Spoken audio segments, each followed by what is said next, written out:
maintenant, c'est l'heure de vérité. On va l'introduire, cette chaîne de responsabilité, dans Tennis Game, dans cette fameuse code class qu'on a depuis le début et qu'on a envie de foudroyer et de rendre beaucoup plus petite. Donc pour ça, comment je vais faire ? Je vais dans un premier temps dupliquer le fichier, comme ça je garde ce code-là au cas où ça marche pas ce qu'on a fait. Et voilà, je crée un fichier tennis2, j'appelle cette classe tennisgame2, donc je peux supprimer beaucoup de code là-dedans parce que plus rien va servir en fait. Dans son init, elle va juste se faire une petite chain of score en attribut, elle va s'instancier. Et nous, dans notre chain of score, on a tout simplement, dans l'init, à setup sa chain, elle met l'ordre qu'on a défini nous-mêmes. Donc, personne peut modifier cet ordre.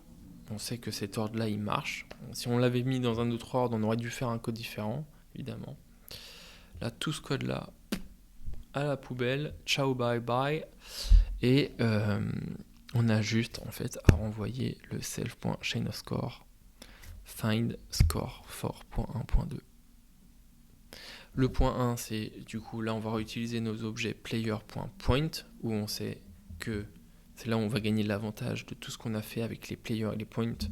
C'est que le player, il connaît ses points. Et les points sont des objets intelligents qui peuvent s'incrémenter et qui ont une méthode gap qui nous permet de calculer l'écart entre deux points directement.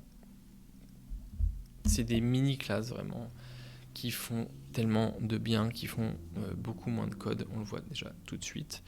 Et là, l'heure de vérité, tant attendue, on va mettre cette Tennis Game 2 dans les tests de notre ami.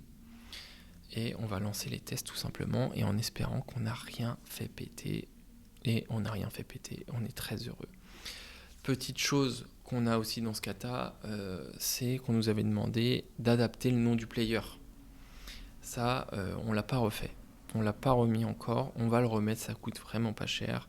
Là, je fais une partie où il y a eu 16-14 entre Zizou et Cristiano Ronaldo.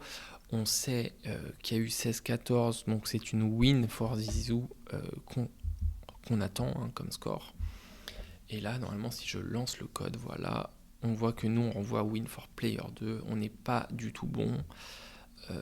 Et ça, cette responsabilité-là du nom, je me dis, allez, on va la laisser dans Tennis Game. On va lui faire plaisir. On l'a dépouillé de plein de codes, la pauvre. Ça me choque pas que ça soit le Tennis Game qui contient les players, qui a l'intelligence d'adapter le nom du player. Voilà. Ça permet en fait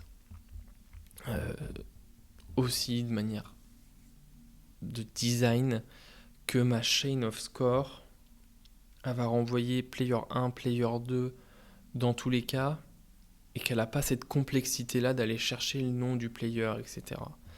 Pour elle, c'est player 1, player 2, c'est tout. Par contre, la tennis game, elle va avoir l'intelligence de dire, par contre, player 1, t'es sympa, ma chaîne of responsibility, mais ton player 1, je te le transforme en player 1.name.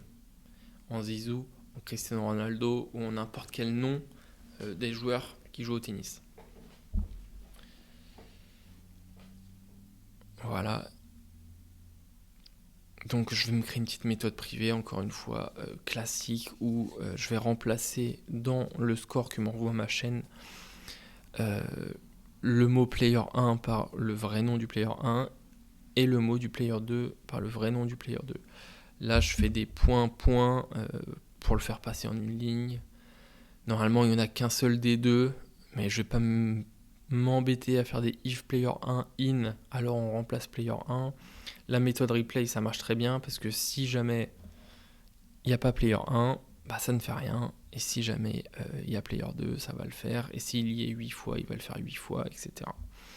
Donc là, on a juste à renvoyer, du coup, à returner, encore une fois, le adapt player name de score égale score. Et bam, normalement, là, on va pouvoir nous dire que c'est bien Zizou qui a gagné. On relance les tests et on est bon.